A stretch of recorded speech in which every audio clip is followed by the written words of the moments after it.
G'day, and all right. G'day, and welcome back to the Wing It podcast. Welcome back, Dogger. Thank you very much. It's good to be back. Unfortunately, missed last week due to illness. Or was it due to the fact that both Port and Melbourne lost? I don't know. I would have gladly come on with Matt's multi getting its first win. That was the week before, wasn't it? It was, yeah. So obviously, it would have been nice to be on to celebrate that one and announce the next Matt's multi that unfortunately went on to lose. That got Himmelberged. Himmelberg, yeah. So I thought Himmelberg would do well. Didn't think he'd do that well. No. He went on to have a career high 37 touches. Previous career high was 23, which was big kick in the nuts. I thought he'd have a good little position change, and I got him in fantasy, but didn't think he'd knock down my boy Lockie Whitfield. But he did. So that's that, and there's nothing much more you can do about it. We went 2 from 3, which is pretty good, and we seem to have got a bit of form. So stay tuned for Matt's multi this week. What was the name of the blimp that came down? Was it Himmelberg? No, what was it? It was something. Heidenberg. Heisenberg? No, Something that's like that. Breaking Bad guy. I think it's Heidenberg. Heidenberg. I know what you're talking about. Yeah, the blip. Anyway, I think it's one of those things you learn in Bit of this, bit of that. full Those humanities, ones, isn't yeah. it? Anyway, all right, let's crack on with our episode. And obviously, there's an elephant in the room, a rather large elephant in the room, and that is your beloved Demons. The last time we had a podcast, it was 1 loss, and we went whatever. And now it's 3 losses on the trot for the Demons. It's brutal. In a season where I think I quote 4 weeks ago saying I can't really see them losing a game. We've had the apple crumble of all apple crumbles with 3 in a row. And now we throw in the icing on the cake with, I don't think he is, but arguably your best player and most important player going Stephen down. May. Well, Stephen May down and now And gone Max for 5 gone. weeks. Yep. So what's going on, Dogger? Yeah, well, it's quite funny. Everyone was saying the Demons are the best team in the comp. There's no one even close to them. And it was all talking about who is getting close to the benchmark of the Demons. And now we've had a couple of bad games like we did last season. We had a little lull in the middle of the season where we lost 3 or 4 games. And now everyone's saying, oh, what's wrong with the Demons? There's this, that, and the rest. I'm not worried. Not at all? Couldn't be less worried. Last season, we were doing worse than we are now. And also, we were first in pressure last season. And this season, we're 17th. So if we can just get our pressure sorted out, then we'll probably win the flag. And that's all I'm thinking about at the moment. So Well, fair enough. Let me. Here we go. Let me just rebuttal slightly. Let's just think about this. Okay, so to win a flag, you really want to be top 2. Clearly, you want the home finals, and you want Yeah. double chance. No kidding. you don't need it, but You don't need it, but it's highly desired. Yeah. Highly desired. Your top 1 was looking like a lock for forever. Now it's in jeopardy to drop into 2nd.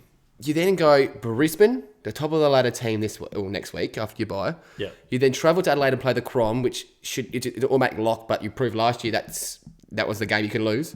Yep. You then have Geelong, Easy win. and then you play Port in a neutral territory in Darwin, which is always a tight game. Yep. Alice Springs. Us Springs, apologies. It's not exactly the easiest 4. You get at least, you'd be looking at it and going, all right, you should be beating the Crows, you should be beating Port, you should be getting at least 2 wins there. Yep. But you can easily split those 4 with only 2. You have to remember that you're looking at this from your point of view where you say, that's a pretty hard run. But for us, not very difficult whatsoever. I think we'll go 4-0 there. Against a team that's above you and Geelong. Yep. I think Brisbane, I said at the start of the year, they'll win the flag because I think they're probably the best team in the comp. And I think we can definitely challenge them and we can go all the way, especially at the MCG. I think we'll get the win against them. Mm-hmm. Obviously, you will take care of. Adelaide, easy. Mm-hmm. And then, obviously, we've got Geelong, who are a hard matchup for us, but we've got the wood on them in recent times. So I'll see us going 4-0 in that. And as I said before, I'm not worried at all. I'd measure our pressure over the next 4 weeks, and I feel like we're going to be the number 1 pressure team in the comp. People are talking about our scoring is down at the moment, which it is. And do you know what a lot of our scoring came from last year? What? Forward pressure. Pressure's lacking. It's the only issue. That's it. Not really worried So at all. everyone just needs to kick up the arse. Exactly right. And 3 losses on the trot will do that to you, won't they? Yeah. And a bye thrown in the middle. Might be a perfect time for a reset, the bye. It is the perfect reset. Wouldn't be a shock if you come out and smack Brisbane. That would be a statement piece and a half. May will be back for that game, will he not? He shall. He shall. That's a relief. All right.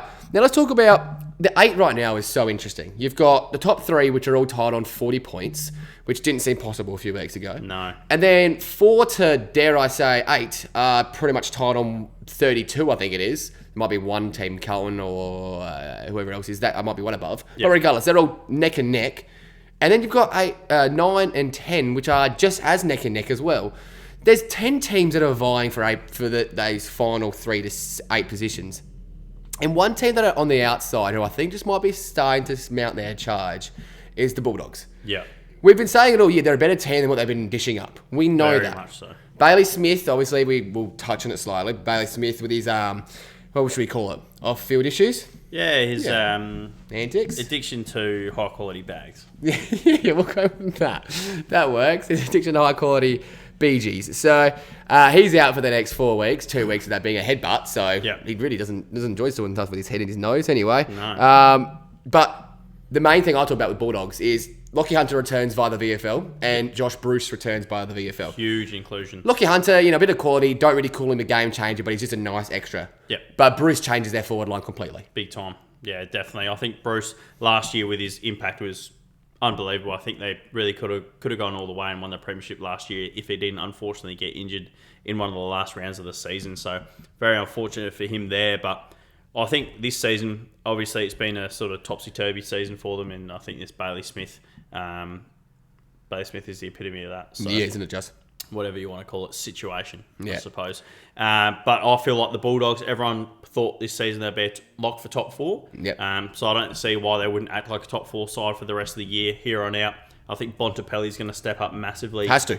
In this game coming up against GWS, I think he's going to be one of the biggest factors. Obviously, with Bailey Smith out of that midfield rotation for the next few weeks, I feel like Bont is going to not play so much forward time and really impose himself in the midfield. So it's going to be a massive kick up the arse for them, and I really see them making 8. I'd be quite surprised actually if they didn't make the 8. Really? Yeah, I would be surprised. So we look at that then. We look at the top 8 right now. You've got Geelong, St Kilda, Sydney and Collingwood all tied on 32 points, and that's from 5th to 8th.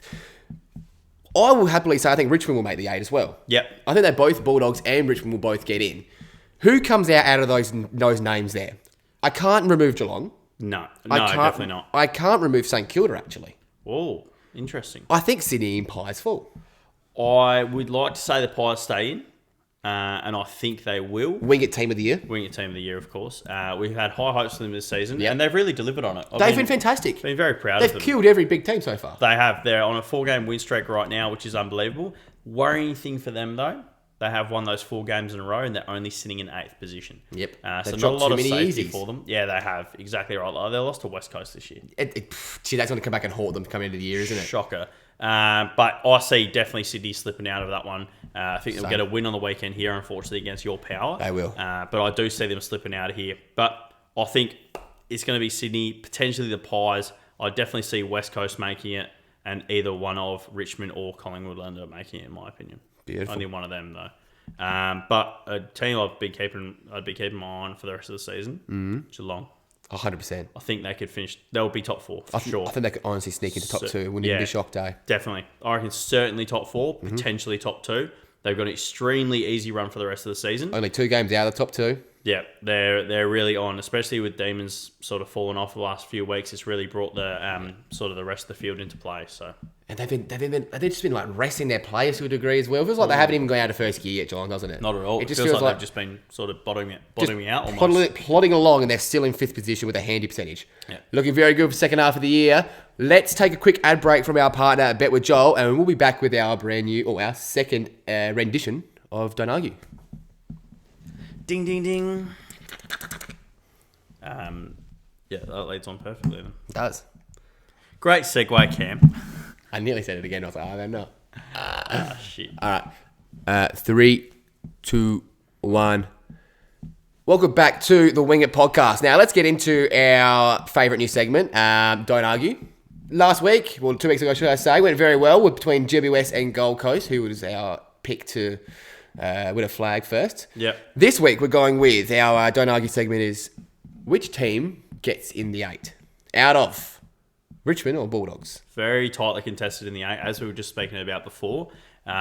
It's really good. It's about 12 teams fighting for 8 positions at the moment.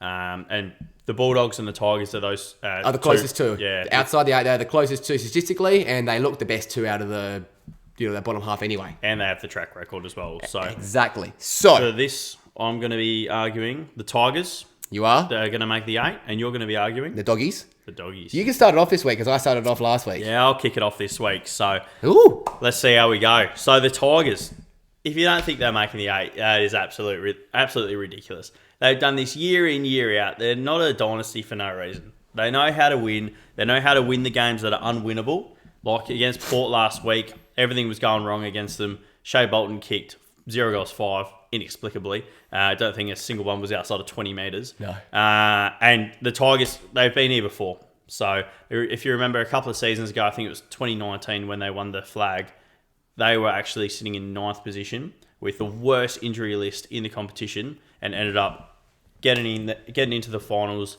and winning it all. So they've done it before. They've come from behind. They like being the hunters rather than the hunted. I feel like it's gone against them in the last couple of years where they've more so been the hunted and they've been the team that everyone sort of sees as the benchmark and stuff like that. So I feel like this year, as the hunted or as the hunters, they're going to really excel and they're going to get right in there because one man is back, and that's Tom Lynch. Yeah. One of the most informed players in the competition before his hamstring injury. He was absolutely dominating, just ripping the competition to shreds. And I think he's going to come back and do that. And also his mate up forward, Jack Rewalt, one of his last goes around, if not his last. He was saying on AFL 360 the other day that it's probably time to hang up the boots for him, unless the Tasmanian team comes in. Not very likely. But it's probably his last go around. So obviously he's a big pillar of that club and their success. So I think a lot of the players will want to be fighting for him. So also with the new addition of Jacob Bauer in the mid-season draft, friend of the podcast, he's going to be massive for them, whether he plays down back as an intercept defender or he plays up front as that third tall. He's going to be massive. So watch out for him and watch out for the Tigers. They're making the 8. Well, all right. Well, I would hate to be a team making the 8 and you get stitched up playing Richmond, eh? Yeah, like, not wrong. imagine playing Richmond in elimination final. You'd be going, for fuck's MCG sake, are you kidding? Like, you worked so hard for that. Yeah, literally. All right, I'm going to take on that with the Doggies. Look, the Doggies, they made the grand final last year. Let's not. You talk a little about what you like about history and dynasties. This team made the grand final last year. Technically, they should be better this year. They should be hungrier, and I think they will be hungrier in the second half of the year. Slow start to the year, but with Josh Bruce out and returning now, he changes everything for that team. They're too Norton central without him. They need that second guy to take over the forward line, and he is it. He was on track to having an All-Australian year last year before he went down. He can come into this team any time before finals and take it over. Jamari Ugle-Hagan could become that third tall, and that whole team, that whole forward line becomes terrifying. You then throw in a Lockie Hunter, who replaces that Lipinski role that they haven't had all year, that quality on the wing.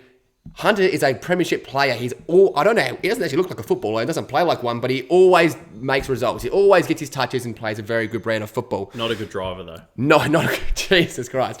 But one thing that makes me think they're going to make the finals, and I think this trumps everything, it's their run home. They played GWS twice, and they play Hawthorn twice. They haven't played two of the teams that you played twice yet. They play them the next 2 weeks and the last 2 weeks of the year. I can lock that in for 4 wins straight away. I don't care who they play for the other remaining 7 games. I'll back them in to win at least 50%. Then you're looking at finals. Yep. I think that's enough for a team like this quality to make finals. And let's just not forget, there's one thing that is absolutely changing the Bulldogs this year, and that is Tim English. He's gone from being a second ruck to a bit of this to just being a bona fide star. Him by himself with Bont, McRae, Dunkley, that is just too much to handle, and Treloar, they should be making finals every single day. So I think the Doggies will find a way with their easy draw coming up to get in the 8. Definitely. Don't mind that at all. Ding, ding, ding, ding! It's all about the run home as well for a lot of these teams. Innit? It's really important. Draw becomes a big factor now. Yeah, a lot of teams haven't played, as you said, some of the easier teams twice or even once at all already, and they're going to play them twice in the next 10 weeks. How have the draw worked out? We've hit round, what are we into, round 14? Yeah. And Bulldogs haven't played 2 of the teams they played twice. Strange. How has that happened? So now they play them twice in a matter of 8 weeks. Or like Gold Coast have only one team in the top 8 to play left. Yeah, I don't know. Very strange. So that just might just be luck. But the fact that you haven't played a team you're playing twice this year in the first 14 weeks once. Yeah. So you play them in round 14 and round 21. So like or literally 15 a and 22. quarter of your next games are against The two same teams. two teams. And Strange. just stupid. Anyway, Anywho. let's not get into that. That's semantics. But no, let us know what you think about the new segment. I really like it, actually. I love it think too. it's fantastic. It's a sped up, just a bit of a bout. Just say, and we just throw some quick facts. We don't sit here and spend hours and hours studying these ones. This is decided just on the episode, pretty much. So we love it just to make it quicker. We don't want to bombard you with hours of stats because we could do that. We could very well, but we don't want to do that. Well, let's talk about a little stats and facts now. Let's get into our hot wings. We study these for days, don't we? Great segue, by the way, Kev. Thank you so much. We study hot wings for weeks in advance. So I'll start off hot wing. You start off, yeah. I love yours. Do you really? I love it. It's a bit of value. It's a chance to really change your life with this one. Good. It's a bit like Sam on the Keno today. So I'm going with a hot wing. It's not anything to do with AFL. We're breaking away. Welcome back to Cam Stables. We're back. Cam Stable for a brief appearance. Racing shit at the moment, but I have a hot wing that I love. I thought you'd be all over Nature Strip when it races. I know. I really should have, to be fair. I am going to be all over Home Affairs coming up on Saturday night, though. Check that out at Royal Ascot. All right. Race 7, Rosehill on Saturday. Southern France, number 1, paying 51 to 1. First up over, I think, 50 odd weeks. Had a whole year off. Long time. Doesn't matter. 3 trials he's already had. So he's got some weight. He's got some bit of training under his belt, enough, and he trialled really well in his most recent run. 51 to 1 for a horse. This is a horse that's come over from Europe for the Melbourne Cup 2 years ago, I dare I say. Came from the south of France, if I'm not mistaken. Could be. I just don't think it was, no. But regardless, came over for a Melbourne Cup a couple of years ago. It didn't really amount to much. Won a Sandown Cup. But this horse is a good quality horse, and this is a very weak race. I think there's 7 horses in the race. At 51 to 1, you could take him each way for a 1 or a 2 place, which would pay probably $7 to $10 for a place. Love it. This thing's over the odds. This horse is actually really good. So 51 to 1, bit of a hot wing. See how he goes. I like Southern France in race 7, Rosehill. Massive value there. And McAvoy on board for a 51 to 1. I'm on. You've sold me. Done. How good is that? Well, Cam Stables is back. We love to see it. Mixed with the hot wings. Bit of a collab there. It was a bit of a collab, wasn't it? Yeah, don't mind that at all. Yeah, it's a very good collab. You'll be seeing that one on the YouTubes as well, so don't worry about that. But getting into my hot wing this week, it pains me to say this. It's hard to get out, to be honest. But I'm going to be taking West Coast to win.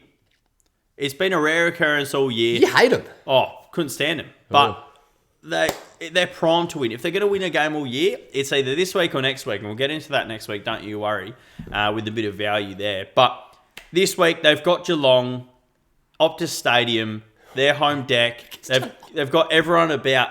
You may be thinking, Geelong, I was just talking them up. They're a potential top 4 side this year. Geelong are for bye. Oh, no. They can't win to save themselves. They are, get this, Cam, 0-11 over the last 11 years. Is that bad? May have made that start up, but I'm pretty sure it's something close to that. I think it's higher than that. It probably is higher than that. Geelong, you ask any Geelong fan, you ask anyone who knows footy, Geelong cannot win off of a bye. No. So this season is going to be no different. And get on the West Coast Eagles, $7.50 to beat Geelong. Optus Stadium, Geelong off a bye. Easy win, chalk it up. Have you seen the odds we're delivering this week? Absolutely huge. Imagine if you multi those two. That'd be over $350 odds. Oh, I'd be fucked. That is ridiculous. Imagine they both win. That'd just be iconic. But anyway, into the last segment of today, springing this one on Cam. But we're going to go with Matt's multi. Got to sneak it in here. We haven't said it on the podcast all year. No. But now we're getting into it because obviously it's one of the greatest segments in podcasting history. We got to win, so I've earned my right for at least 20 weeks, I think it is. So this week, there's no more Himmelbergen about. Well, to be fair, we are going against GWS. But anyway, tonight we're getting into Sam Walsh over 31.5. Sorry. Late news. It's actually gone down to 30.5. Sam Walsh over 30.5 disposals. So all he needs to get is 31. Sorry, that was late news there. And then we're jumping straight into the Saturday game against your boys. It's going to be Sydney versus Port Adelaide. I'm taking Sydney to win. I was thinking about taking them 1-39. Could be a blowout. Yeah. So watch out for that one. But I believe Sydney at $1.78. Yeah, take that. Way overs. The last leg, we're going with the Western Bulldogs. Must-win game here against GWS. Bitter rivals. I feel like Bevo's going to be up and about for it. You know he loves the rivalries. You know he loves the hatred. They're going to be getting into them about Bailey Sniff and everything like that. But the Bulldogs are paying $2 to beat GWS. I think they're a far better team. Should be faves. I do not understand why they're not favourites in this. So I'll be taking Bulldogs 1-39. Probably a close encounter, but that's how we end off Matt's multi at $8.70 this week. Great value. I'd be jumping on if I was you, but always gamble responsibly. Insert ching ching. Thank you very much. Well done. I like Matt's multi. That was good this week. That was very quick. It was fluent. Well done. Very short, sharp and shiny, punchy. Didn't go on any tangents. I'm learning. Wow. I'm learning. Involved guy. All new things. All right. Well, that's the end of Winger Podcast. Yeah. Make sure to follow us on Instagram. At Winger Podcast. Instagram's been going off lately. It's been bussing. We're doing giveaways on there. Better beer. We're doing big freeze giveaways. Everything. We've got Game 6 of the finals coming up. Instagram's awesome at the moment. One-stop shop. Make sure to watch our videos on YouTube as well. At Winger Podcast. Make sure to suss us on TikTok. At Winger Podcast. Thank you very much. Good night. Good night. Penny? How are you? You look very nice.